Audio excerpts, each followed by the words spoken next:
Muito boa noite a todos. É sempre um gosto para mim falar da palavra de Deus, aqueles que se interessam, e nesta noite eu gostaria de falar-vos sobre este ano que se iniciou há sensivelmente 3 semanas e que traz grandes desafios. E antes de falar de alguns desafios, só quero relembrar algumas datas importantes que nós temos neste novo ano. E por isso gostaria que vocês, aqueles que ainda não marcaram, marcassem nas suas agendas algumas destas datas importantes. Temos fins de semana prolongados, que é sempre agradável. Também temos algumas pontes. Temos as eleições legislativas, algo que vai ser muito importante e que também irei abordar um pouco nesta exposição. Temos também as eleições europeias e parecendo que é algo pouco importante, que não nos diz muito respeito. A grande verdade é que muito do que se passa aqui em Portugal são normas, acaba por ser apenas adaptações de normas europeias, e, portanto é muito importante que nós tenhamos noção da importância também destas eleições. Temos, para nos distrairmos um pouco à maneira romana de pão e circo, temos o europeu de futebol e vamos ficar talvez 2 semanas, ou 3 ou 4 semanas entretidos, um pouco aliados dos nossos problemas e de coisas bem mais importantes durante algum tempo. Claro que não devemos fazer, mas é quase impossível ficar indiferente.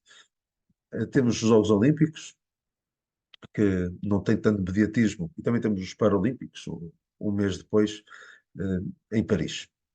E temos estas eleições presidenciais nos Estados Unidos que vai dar para várias semanas ou vários meses de quase entretenimento político, particularmente se for um dos candidatos for o Trump novamente, vai ter muito que falar, porque é uma personagem polémica e muito odiada e também demonizada por muitos.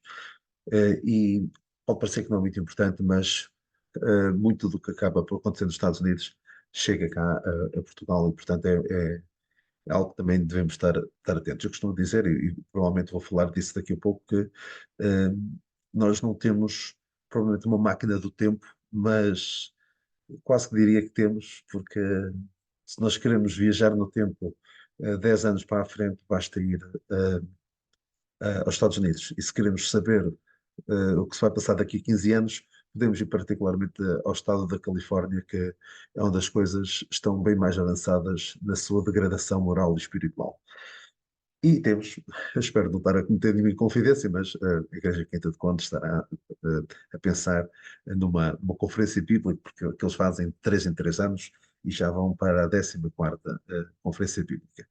Uh, Tive o prazer de estar em algumas e até de expor a palavra de Deus em algumas também, duas delas, e certamente será de bênção e de edificação para o povo de Deus.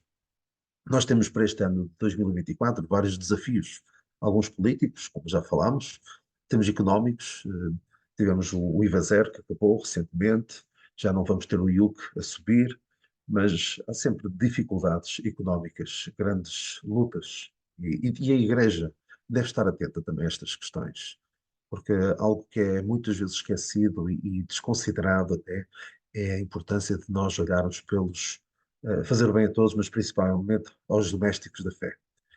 Temos problemas sociais, como o da habitação, das migrações, eh, muitos problemas complicados. Tecnológicos, agora a inteligência artificial é uma maravilha, mas traz muitos problemas associados, as questões ambientais, e nós temos estes zelotes do clima que pensam que o mundo está prestes a terminar e por isso têm de fazer aquelas cruzadas anti-petróleo, eh, como se fosse real as suas, o seu pânico, que querem, todos vão atrás e mudem os seus hábitos de vida para hábitos da era pré-industrial. Éticos e morais, temos várias coisas a acontecer. Tivemos recentemente aquela lei que eles não gostam de dizer, mas é a lei das casas de banho, que já estava legislada há bastante tempo, mas agora vieram apenas dizer como é que a coisa vai funcionar, então alguns só acordaram agora e, e temos aqui muita coisa a acontecer e que poderá vir a acontecer durante este ano de 2024, dependendo também dos resultados de algo que falei há pouco, das eleições legislativas. Temos também, recentemente, até foi eh, aprovado recentemente, esta semana, pelo Presidente da República, a lei que criminaliza as terapias de conversão. Podemos falar disso daqui mais à frente, mas a ideia é esta: se alguém tenta convencer, a pedido dos pais, por exemplo, uma pessoa a deixar de ser homossexual ou a deixar de ser transexual, é crime. Imaginem ao que chegamos. Também temos a questão da eutanásia, que começou por situações muito pontuais, muito particulares, muito dramáticas, mas lá está. Basta viajar no tempo para o Canadá, e vemos o que é que se passa lá. Em 2016 começou parecido com o que aconteceu aqui em Portugal e onde é que as coisas já vão. Temos também problemas religiosos, vemos a situação na Palestina e Israel, são problemas religiosos, também políticos e de poderes, vários blocos do Irão, Estados Unidos, também vemos Rússia e tudo mais. Temos aqui muitos problemas, muitos desafios políticos. E no meio destes desafios todos, a grande questão é que pessoas nos convencer. Como diz Pedro, na sua segunda epístola, capítulo 3, havendo depois de parecer a todas estas coisas, que pessoas nos convencer. Então, eu elenquei aqui 7 desafios para 2024. Uh, 7 é um bom número, uh, não para quem tem pouco tempo e não quer amassar-vos muito, principalmente numa noite, mas tenho aqui 7 desafios. Eleições e política. E nós temos algumas passagens bíblicas que eu vou apenas citar assim, passagem. Tem muitas passagens que gostava de ver convosco. Cada um destes desafios dava para conversarmos muito, muito tempo, mas vou apenas citar as passagens. Uh, Toda alma esteja sujeita às potestades superiores, uh, que nós vamos fazer orações pelos que estão em eminência para que tenhamos uma vida quieta e sossegada. Sujeitai-vos, pois, a toda a ordenação humana por amor do Senhor. Ou seja, as autoridades estão ali, foi o Senhor que as colocou, não estas autoridades propriamente, mas o conceito de autoridades. Não é, Deus não pretende que vivamos numa anarquia. E nunca vemos Paulo, por exemplo, a apelar à insurreição contra as autoridades, que nós não devemos sujeitar-nos às autoridades. Fala sempre assim, e ele não vivia propriamente numa democracia moderna, vivia num império podre, que caiu de podre, o Império Romano, e não o vemos a lutar contra essas coisas. Mas é importante percebermos, este tipo de provérbio é que Salomão diz que quando os justos se engrandecem, quando estão em posições de poder, o povo se alegra, mas quando o ímpio domina, o povo suspira. Ou seja, quando os que estão no poder são maus, são pessoas que não temem a Deus, as coisas não, andam mal e o povo sofre. Mas quando pessoas de bem estão no poder, os crentes ficam contentes, ficam alegres. E esta passagem não nos diz diretamente respeito, obviamente, está dirigida ao povo que estava exilado na Babilónia e diz assim: procurei a paz da cidade e, e orei por ela ao Senhor, porque na sua paz vós tereis paz. Ou seja, que nós queremos ter paz, devemos procurar a paz da cidade. Isso também deve afetar a maneira como nós nos conduzimos e até como votamos. Eu sei que pode parecer um pouco abusivo da minha parte, talvez, mas acho que é importante nós percebermos que a maneira como nós votamos deve refletir também aquilo que nós somos. Apesar de nós não sermos chamados à política, porque a nossa cidade está nos céus, a nossa política está nos céus, aquela passagem de Filipenses 3:20, nós não devemos estar completamente aliados da política. Não devemos pensar, ai, a política não tem nada a ver com o crente. Até já vi pessoas que se dizem crentes a dizer que a política não, nós não temos nada a ver com a política, com a democracia, com eleições, porque isso vem da Grécia Antiga, isso é pagão. Eu não vejo as coisas assim, eu vejo essas passagens que acabei de partilhar convosco. E nós somos, lá está, nós somos chamados a orar pelas autoridades. Devemos procurar ter paz e uma vida quieta. Aquela passagem que Paulo diz a Timóteo, para que tenhas uma vida quieta e sossegada. Mas, reparem no seguinte, nós não devemos colocar a nossa esperança no homem ou em partidos políticos. Não devemos.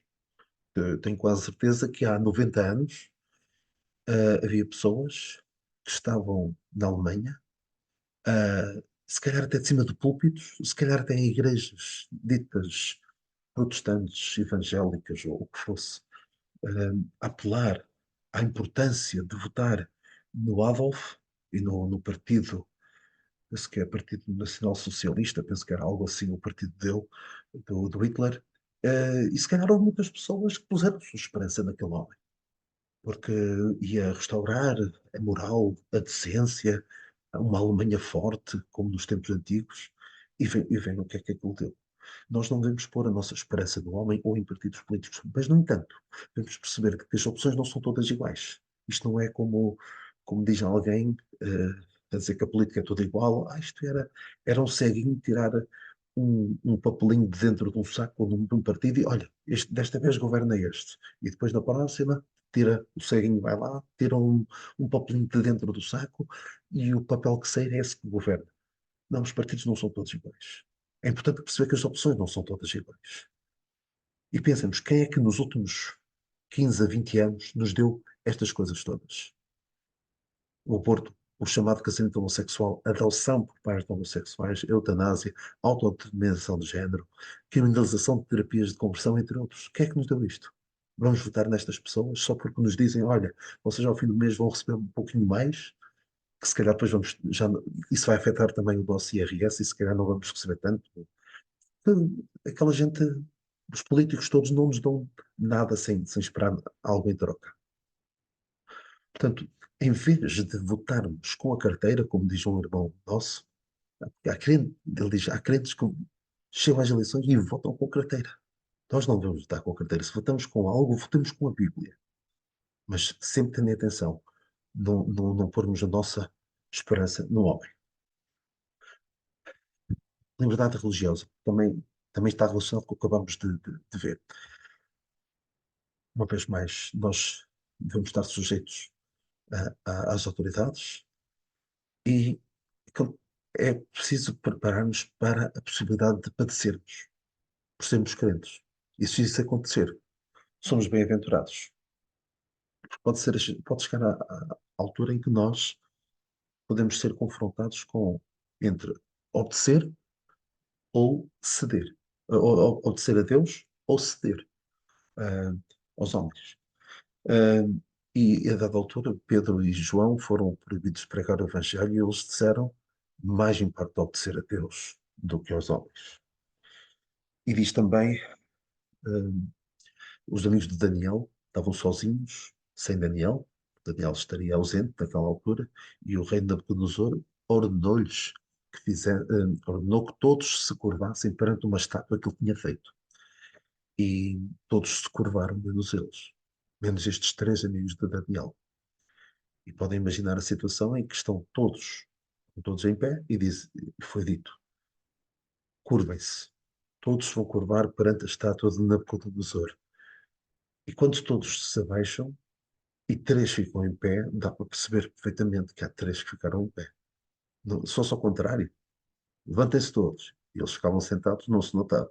Mas aqui deu para perceber perfeitamente. E eles ficaram confrontados entre ceder ou honrar o seu Deus. E é muito interessante esta expressão que eles usam. Deus é poderoso para nos livrar, mas mesmo que não o faça, fica sabendo, ó Rei, que nós não vamos fazer aquilo que nos estás a dizer. Nós não vamos ceder.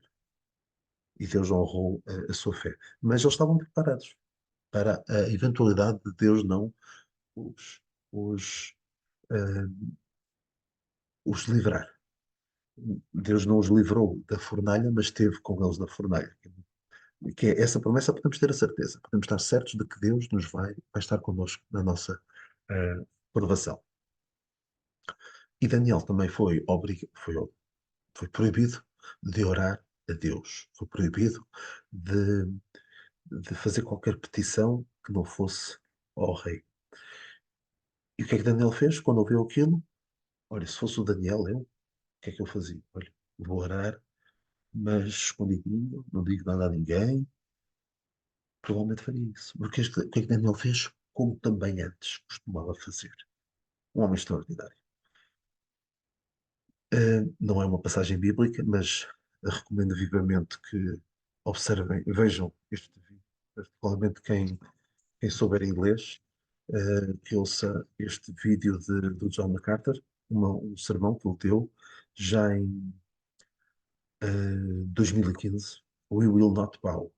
Nós não nos vamos curvar, em que ele fala da sua determinação em não ceder às pressões do governo americano, e em particular, na altura ainda era o Barack Obama, o presidente, e eram tempos muito difíceis, e, e ele é da Califórnia, o John MacArthur é da Califórnia, e ele esteve a ouvir partes deste vídeo, já o tinha visto há muito tempo, já na altura, e é impressionante o que já lá se passava e que só agora nós aqui em Portugal começámos a ouvir. Mas ele já falava destas coisas, destas questões morais e da imposição, particularmente da ideologia de género, que já estava lá. Por isso é importante nós percebermos o que é que se passa. Eu, eh, eu gosto de acompanhar o que se passa nos Estados Unidos. Claro que depois tenho de ouvir o Lucas às vezes a dizer: "Oh, lá estás tu a ver vídeos do Trump."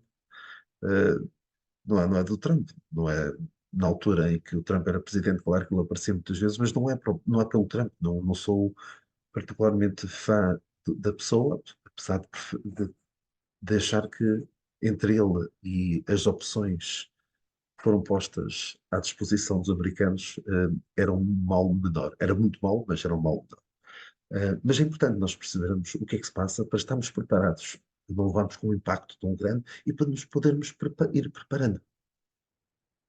Ora bem, a liberdade religiosa é outra, assim, eu acho que não, não vamos ser perseguidos, pelo menos nos próximos tempos, obrigar a fechar os locais de culto, uh, ou perseguição feroz aos crentes, mas podemos, no entanto, ser confrontados com situações em que sejamos coagidos a meter o cristianismo na gaveta, uh, a ter de tomar opções entre fazer o que a Bíblia diz ou fazer o que é mais sensato do ponto de vista humano para não arranjar problemas. Na educação, hoje já não podemos educar da maneira que bíblica e como gostaríamos de fazer.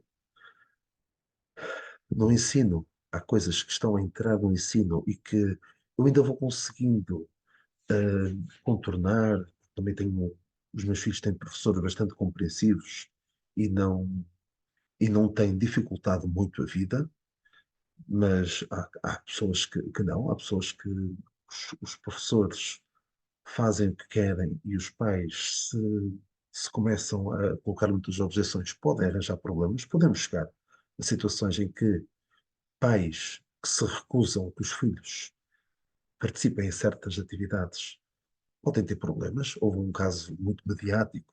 Eu não sei se faria o que aqueles pais fizeram, aqueles pais de Famalicão que não quiseram que os seus filhos frequentassem as aulas de cidadania, e depois aquilo teve de ir até para tribunal e tudo mais, porque os filhos reprovaram por faltas, e depois eles meteram as coisas em tribunal e conseguiram, mas foi muito difícil. E porque os pais não queriam que eles frequentassem uma disciplina que eles achavam que ia de querer doutrinar os filhos em, particularmente na ideologia de género e outras questões bem prejudiciais para o bem-estar espiritual dos seus filhos. Temos a questão dos pronomes, em que podemos vir a ser obrigados a usar as palavras tratar as pessoas pelo nome que querem e pelos pronomes que querem, ou seja, por exemplo, eu sou professor, aparece-me um aluno que de um ano para o outro diz que é uma menina e eu tenho de ceder, tenho de falar da maneira que essa pessoa quer, porque senão tenho problemas. E já houve casos de professores despedidos, de médicos despedidos e de pessoas que têm problemas graves com a justiça porque estão a fazer, estão a fazer a ideia que querem passar, que nós estamos a fazer violência àquela pessoa por não a tratar da maneira que ela quer. Até na própria evangelização, porque se há mensagem ofensiva e, e politicamente incorreta, é o Evangelho da Graça de Deus. E se as terapias de conversão são criminalizadas, o Evangelho é a maior terapia de conversão. É passar das trevas para a luz, da morte para a vida. Mas que Deus nos dê a graça de não sermos agentes secretos pelas pessoas que estão num certo meio, mas não dão a entender que o são. Ou seja, nós que sejamos crentes e que se perceba que o somos, claro que não vamos ser pessoas que andam aqui a arranjar problemas, a ser desagradáveis com os outros e usar isso como, usar o facto de sermos crentes como desculpa para sermos, desculpem lá a expressão, uns parvalhões, claro, claro que não, não devemos usar isso, mas sermos firmes. Há uma diferença entre ser firme e ser mal educado. Podemos ser firmes sem ser mal educados. Mas avancemos para a ideologia de género, parece que estou a falar do mesmo outra vez, mas o que é isto da ideologia de género? São ideias, não é uma ciência. São ideias sem base científica que têm sido legisladas, têm sido apresentadas como a verdade derradeira e que não são inquestionáveis e que têm como alvo o quê? A destruição da família, a desvirtuar a sexualidade, sexualizar precocemente as crianças, porque metem, apresentam coisas às crianças que elas não precisam de saber naquela fase das suas vidas. E isto é tudo sob o pretexto de tolerância, inclusão, empatia, respeito, aceitação, tudo palavras muito bonitas. Mas estas palavras de tolerância, inclusão e empatia terminam quando alguém diz: Olha, eu não concordo, eu não vou tratar ninguém mal, eu não vou ser desnecessariamente desagradável com o que quer que seja, mas eu não concordo. Quando uma pessoa diz isso, acabou-se a tolerância, acabou-se a inclusão, acabou-se a empatia. Isto tem vindo através de filmes, de séries, uh, livros, alguns deles até nas escolas, influencers, livros, atenção, livros, alguns livros até estão no Plano Nacional de Leitura e são completamente horripilantes do ponto de vista da mensagem que passam. Os influencers, pessoas que têm redes sociais, que têm Instagram, que têm Twitter, que têm colunas de opinião nos jornais online ou jornais físicos, na escola, estas coisas estão a entrar. Claro que podemos ter a sorte de termos professores que tentam ser sensíveis e perceber que muitos pais não concordam com estas ideias, ou que não estão preparados para estas ideias. Mas se temos o azar de aparecer um professor ativista e que acha isto tudo muito bem e que quer levar isto para a frente e que quer destacar-se dos outros por ser inovador, podemos ter sérios problemas. Por isso precisamos estar muito atentos. Dei uma olhada a isto nos cadernos Kinder, que é para as crianças mais novas, e o Manual Press, que é da educação sexual. Isto vem do Ministério da Educação e são coisas que estão a ser, se lerem certos excertos de, do que está aqui nestes manuais, é assustador. E a ideia que querem passar é que o sexo e o género são diferentes. Eu posso ser masculino, mas identificar-me com, como mulher, só porque me sinto dessa forma. Um, e é curioso que um, nunca, não, nunca não, já há muito tempo que não temos em massa um tratamento físico para um problema mental, porque a disforia de género é um problema mental. É algo que afeta a pessoa do seu. A pessoa não, na sua cabeça, não se identifica com o corpo que tem, então vamos dar um tratamento físico a algo que é um problema psicológico, um problema mental. Eu, quando digo um problema mental, não estou a chamar de calúnia às pessoas, estou a dizer que tem um problema, de facto, na sua mente. E digo que nunca se fez, mas já se fez. E até houve um português que esteve envolvido nisso. Há cerca de 100 anos, o Egas Muniz veio com uma ideia que depois foi massificada, penso que até foi um pouco alterada, adulterada e posta, massificada mesmo, que foi a lobotomia, que era para aliviar os problemas com pessoas com problemas mentais, fazer essa lobotomia em que as pessoas ficavam sem quase zombies, desculpa lá a expressão, em que não conseguiam ter grande interação, continuavam a viver, continuavam a poder comer e tudo mais, mas não tinham capacidade de raciocinar e de dialogar como antes. Isso resolveu-se, tentou resolver-se, e vê-se os efeitos, isso, entretanto, hoje não se faz, não é? Deu um prémio Nobel para Portugal, não é? Mas, no entanto, foi um procedimento físico para um problema mental. E está-se a querer, 100 anos depois, está-se a querer fazer o mesmo.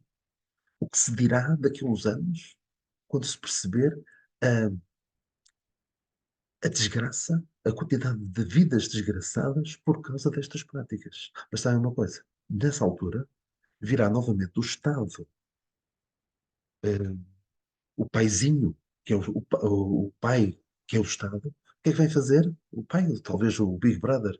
O que é que vem fazer? Vem apresentar: olha, tu, desgraçado, tu não estás bem. No fundo, tem a sua vida desgraçada porque percebe que a sua mudança, a suposta mudança de género, não surtiu o efeito que queria. E estou convencidíssimo de que a solução que o Estado vai apresentar a muita gente que vê a sua vida completamente arruinada por causa de cirurgias de hormonas, de uma dependência para toda a vida, de, de uma solução que não resolve nada, a solução que vou apresentar. Olha, temos aqui a eutanásia. Vês? Olha, fresquinha, nova, é mesmo aquilo que tu precisas. Imagina, vem a propósito também da cultura de morte, algo que falei convosco no ano passado. Então, a ideia é desconstruir os estereótipos de género, vem primeiro com aquela ideia, algum sentido de que o homem e a mulher, tanto um como o outro, podem fazer certas funções, mas com esse pretexto, depois começam a querer passar a ideia de que homem e mulher é a mesma coisa, é tudo igual, e depois o homem pode ser mulher, a mulher pode ser homem, não há diferença nenhuma. A normalização da homossexualidade é algo que tem estado em marcha já há muito tempo, através de filmes, tudo isso. Ah, a promoção, a glorificação da transexualidade, e nós vimos recentemente como se alguém se atrevia a dizer que quem ganhou o Miss Portugal era um homem, era visto como uma pessoa ah, atrasada, retrógrada, que não tem qualquer empatia, quando se for analisar os seus cromossomas, não tem nada de mulher. E o próximo passo, qual é? A normalização da pedofilia. E eu posso imaginar alguns de vocês a pensar assim: Daniel, esteve a ouvir-te alguma dificuldade, mas isto é demais. Daniel. O quê? Tu não deves estar bem da cabeça. Normalização da pedofilia. Eh, Para quem possa estar a achar um pouco estranho o que eu estou a dizer, vou dizer uma coisa antes do que escrevi a seguir. Eu já ando há alguns anos a falar destas coisas. E se calhar algumas coisas que há 5 anos alguns diziam: Daniel, tu estás tolinho. Pensem melhor, porque algumas destas coisas que eu ando a falar e que parece que é uma teoria da conspiração, afinal é verdade. Como alguém dizia, a diferença entre muitas vezes, a diferença entre uma teoria da conspiração e a realidade são poucos anos, às vezes meses. E nós temos visto isso acontecer muitas vezes nos últimos tempos. Aparentes teorias da conspiração, afinal, vem-se a perceber que é a realidade. E eu costumo dizer também o seguinte: eu não sou profeta, apesar de ter nome de profeta. Também não sou apóstolo, apesar de ter nome de apóstolo. Também não sou ferreiro, apesar de ter ferreira no nome. E não sou profeta. Mas quando eu digo alguma coisa, olha, eu acho que vai acontecer isto. Não é só porque, olha, deu-me na cabeça, olha, vai acontecer isto. Eh, o que é que eu faço? Eu conheço a palavra de Deus. Não tanto quanto gostaria de conhecer, mas conheço a palavra de Deus. Conheço o coração do homem. E conheço o que se passa noutros países. Canadá, Estados Unidos, eh, e por aí fora. E não é muito difícil prever com alguma precisão o que vai acontecer aqui em Portugal ao final de algum tempo. Portanto, não são profecias, mas é, é um pouco, os americanos dizem educated guess, ou seja, um adivinhar com alguma informação. Então, sobre a normalização da pedofilia, eu já falei, a alguns dos que me estão a ouvir, já falei sobre este ciclo da decadência moral e espiritual. E nós temos algumas coisas, como o aborto, a eutanásia, eh, o divórcio e o recasamento, tantas outras coisas. A homossexualidade, a transexualidade, que percorreram estes passos de algo que era vergonhoso, imoral e ilegal, tabu, um tema proibido, um drama, uma doença, passou a ser uma escolha, depois é um direito, até legislado, e depois celebrado e banalizado. E nós podemos ver isto claramente na questão do aborto. Hoje em dia há quem celebra, há quem é banal, é quase um meio anticoncepcional. Vemos isto também na homossexualidade, em que era vergonhoso, imoral e ilegal. E hoje em dia é celebrado. Temos um mês inteiro para celebrar o orgulho gay. A pedofilia está, neste momento, é ilegal, na maioria dos casos, mas já vi várias pessoas a avançar com ideias de que é um drama, é uma doença. Eu lembro de um vídeo que já tem alguns 5 ou 6 anos, de uma mulher numa TED Talk, são umas palestras muito conceituadas a nível internacional, falar sobre um jovem que tem um drama, que nunca vai poder viver a sua sexualidade plenamente, porque ele é pedófilo. E teve ali para aí meia hora a fazer a apologia da pedofilia. É terrível, é tenebroso. E reparem no seguinte: vemos as crianças cada vez mais novas a serem expostas a conteúdos sexuais ou sexualizados, publicidade, nas redes sociais. Os cantores que eles admiram em poses eróticas. Eu dou-vos um exemplo. Eu tenho alguém da minha família que era bastante. hum, era fã da Ana Montana, há cerca de 15 anos. Uma atriz, a Miley Cyrus, que é fazer o papel da Ana Montana, que era uma menina muito inocente, engraçadinha e tal, tinha aquelas coisas todas da adolescência, e de um momento para o outro, aquela mulher vira aquilo que alguns conhecerão, que é alguém que não é nada, absolutamente nada recomendável. Imaginem quantas crianças que cresceram a ver Ana Montana, vêm depois da Miley Cyrus e veem aqui um modelo de mulher. E para não falar de videoclipes que são, alguns são satânicos mesmo e super sexualizados. Há uma grande ênfase no consentimento, mesmo naqueles manuais oficiais. Há uma grande ênfase no consentimento. E se eh, a- o que traça o limite entre abuso sexual e sexo consentido é o consentimento.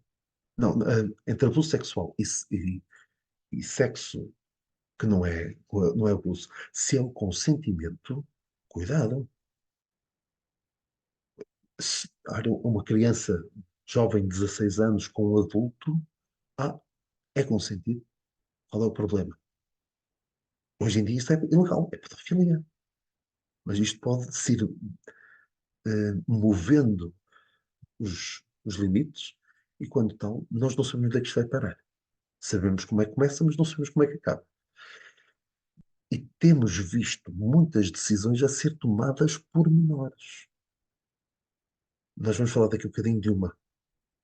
Mas se vemos crianças, sim, crianças com 15, 14 anos, em alguns sítios, aqui em Portugal não, mas em alguns sítios que podem abortar sem que os pais saibam, podem mudar de género, da sua identidade sexual, algo que é muito íntimo, podem mudar, até sem conhecimento dos pais, estamos a dar muita ênfase ao consentimento e à tomada de decisão por menores. Temos, já chegou cá a Portugal, já vi casos aqui em Portugal, de uma coisa que é completamente aberrante, que é o Drag Queen Story Hour. Hora do conto por drag queens. Drag queen são aqueles homens que se vestem de mulher e que até há alguns anos estava enfiado nos clubes noturnos, clubes de strip, sítios que só quem queria ver eh, por algum fetiche, por alguma tara, ia ver estas coisas. Mas vemos agora isto a chegar a escolas, bibliotecas, em que vai lá um drag queen contar histórias, normalmente sobre histórias trans, de homens que viraram mulher, de uma criança que queria ser menino, de um menino que queria ser menina, de uma menina que queria ser menino, de um menino que não é nada, que é não binário, coisas assim de género. E, e o drag queen o que é que faz? Não vai só contar histórias, não é só um homem que se veste de mulher, é uma pessoa que depois faz espetáculos altamente erotizados à noite, ou em clubes noturnos, e esse tipo de pessoas que estão a ler histórias para crianças. E por fim, neste aspecto, minor attracted person, pessoa atraída por menores. É uma designação que alguns estão a querer fazer passar em vez de pedófilo. É uma pessoa que é atraída por menores, mas desde que ela não exerça, não dê lugar à sua atração sexual, está tudo bem. É muito complicado. As coisas estão a tomar proporções muito, muito preocupantes. Ainda há umas semanas vi que em Torres Vedras, que é uma terra conhecida pelas meterfonas no Carnaval e tal, que iam fazer um espetáculo, um jantar, um espetáculo depois tinha strip e tinha, lá está, drag queens e tudo mais, e tinha depois, era um jantar e depois tinha preço de adulto, 25 euros. Crianças dos 6 aos 12 pagam 12 euros. Eu fico assim, como é que é possível? Dos 6 aos 12, que vem pagamentos, compreendo, mas aquilo é aberto. Um espetáculo daqueles em que tem a dizer o tipo de espetáculo que vai haver e é algo que os pais podem levar os filhos aqui em Portugal, em Torres Vedras. E pode-se pensar, e as crianças com menos de 6? As crianças com menos de 6 também podiam ir, não pagavam. É assim que as coisas estão. E vamos avançar, que temos pouco tempo. Ainda sobre a ideologia de género, temos o que a Bíblia diz, macho e fêmea os criou, frutificai e multiplicai-vos. Tudo isto leva a que não haja procriação, toda esta agenda ideológica da homossexualidade, da transexualidade. A Bíblia diz que o homem deixará o seu pai e a sua mãe e apegar-se à sua mulher, mas o que é que o inimigo vem e diz? Vocês estão a levar passa a expressão, uma banhada de Deus. Deus diz isso, mas vão morrer vocês. Mas como é? É assim que Deus disse. É o que o diabo faz. E Salomão diz que Deus fez o homem reto, mas ele buscou muitas invenções. Ataques à família. Vemos que isto é um ataque à família, isto que acabamos de ver, né, todas estas coisas. Mas temos, novamente, o que a palavra de Deus diz. A palavra de Deus fala muito sobre a família, que é a base da nossa sociedade. E é isto que o inimigo quer destruir. Honra teu pai e tua mãe, os filhos são herança do Senhor, instrui ao menino no caminho que deve andar, filhos, sejam obedientes a vossos pais, pais, não irriteis os vossos filhos, e se alguém não tem que cuidar dos seus, é pior do que o infiel. A família é muito importante, mas é exatamente isto que o diabo quer atacar, quer destruir. Como? Através da redefinição do casamento. O casamento já não é o que era. Já não é entre homem e mulher. Deus não conta para nada. Filhos também não tem que haver. Já não é até à morte. Daqui a nada já não tem de ser entre dois seres humanos. Não precisa ser só duas pessoas. E a família vai-se. A família fica destruída com tudo isto. Até os próprios papéis dentro do casamento. A sociedade, o inimigo quer destruir.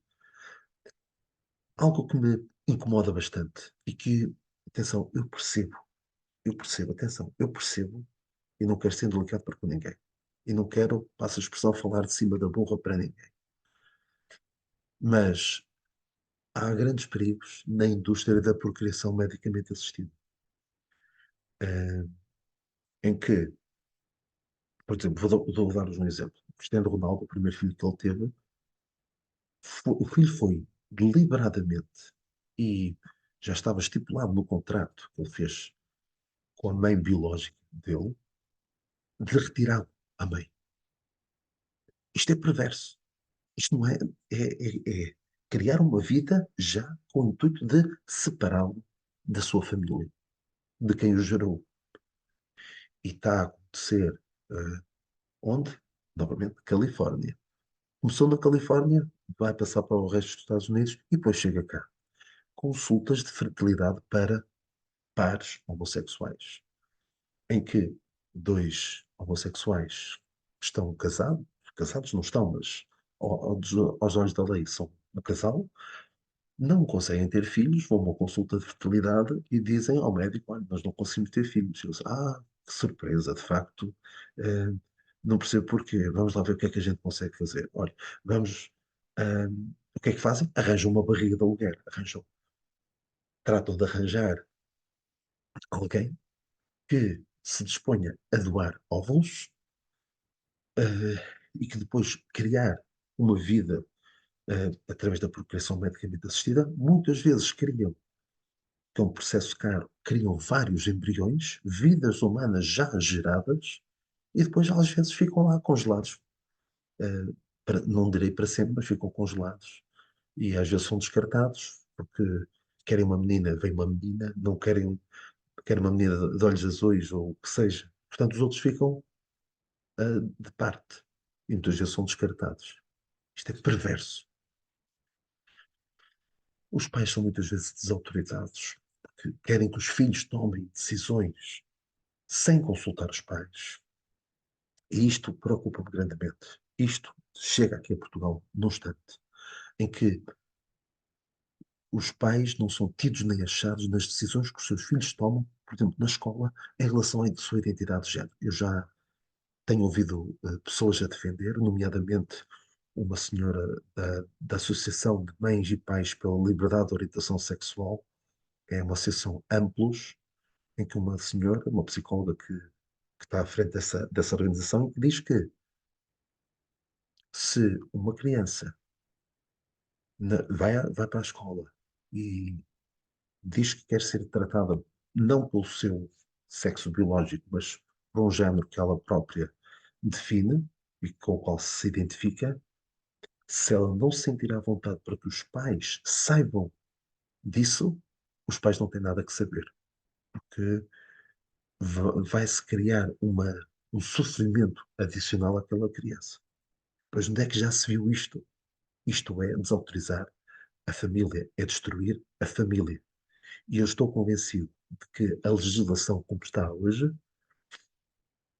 e esta ainda não foi aprovada, penso que ainda não foi promulgada pelo Presidente, eh, é suficientemente vaga e pode levar a que pais percam a guarda dos filhos no caso de não subscreverem, não apoiarem a sua identidade de género.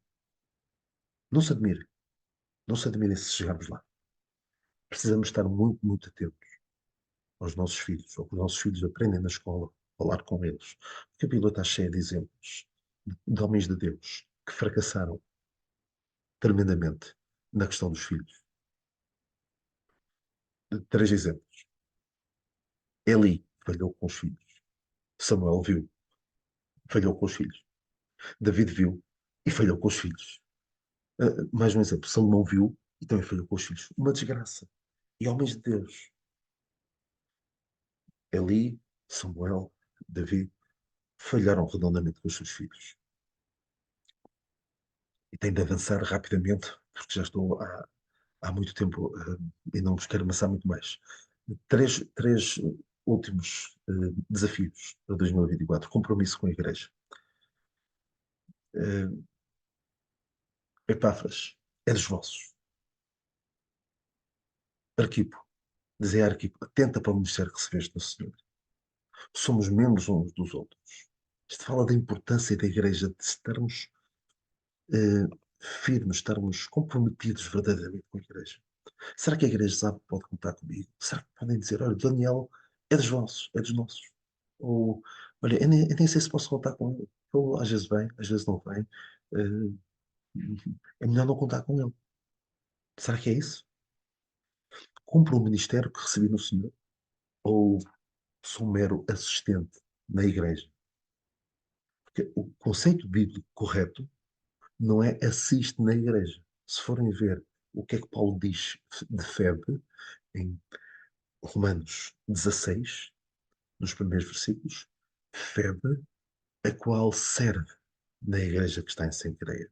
Não assiste, não se reúne, não vai à igreja, serve. E tem verdadeiramente consciência do que é pertencer à igreja, corpo de Cristo. Ou, ou a igreja, ou a igreja é uma coisa onde eu vou uma hora por semana, exceto quando é o Daniel, que é uma hora e 10, uma hora e um quarto. De resto é sempre uma hora. Aí mais se for o David Gomes é um bocadinho menos. É 50 minutos, 40 minutos, desde que inicia o culto até ao fim.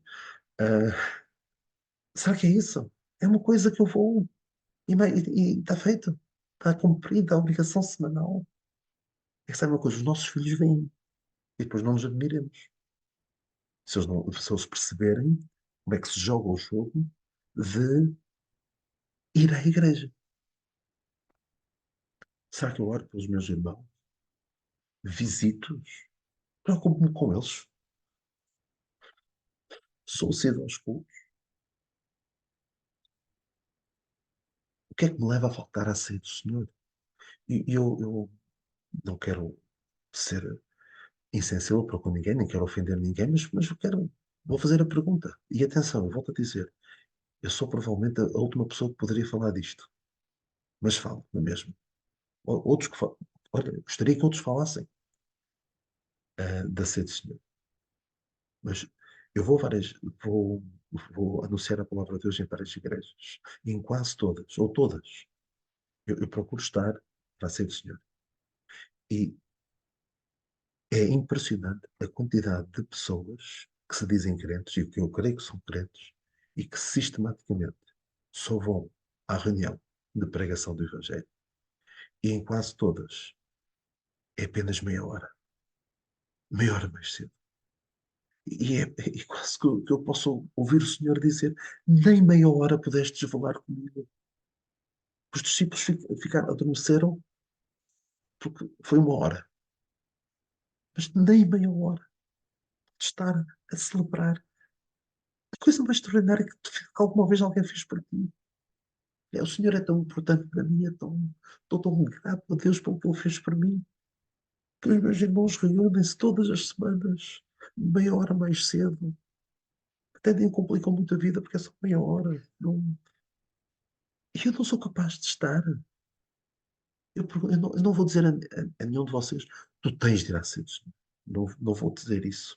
Eu faço a pergunta assim, por que fazes assim? O que é que te leva a faltar? O que é que te leva a não estar presente na celebração do momento mais importante da tua vida. Secularização. Preocupa-me que, começando por mim, me esteja demasiado confortável com este mundo. Um pouco como Ló, que chegou a Sodoma e ao fim de algum tempo já estava lá. Parecia que afligia a sua alma, mas é verdade, mas parecia que já se tinha habituado àquilo. E a sua família ainda pior. Tanto que a sua mulher quis olhar para trás em vez de fugir. O Senhor se deu a si mesmo, o qual se deu a si mesmo por nós, para nos purificar para si, um povo seu, especial, sedoso de boas obras. E o que é que nós fazemos perante tudo isto que o Senhor fez por nós? Nós queremos ser como os outros. A nação de Israel é dada à altura disso. Não, nós queremos ser como as outras nações. Esquece lá o sermos um povo especial, zeloso de boas obras. Não, eu quero ser como os outros. Pensem assim, nós somos o que comemos. De que é que eu me alimento? O que é que eu como em termos espirituais? É a propaganda do inimigo que vem da televisão, que vem nas redes sociais, que vem tudo que não interessa? É isso que eu como? É o mundo que me influencia a mim ou sou eu que influencio o mundo? Será que eu, nas minhas ações, eu penso e ajo como alguém que tem a mente de Cristo?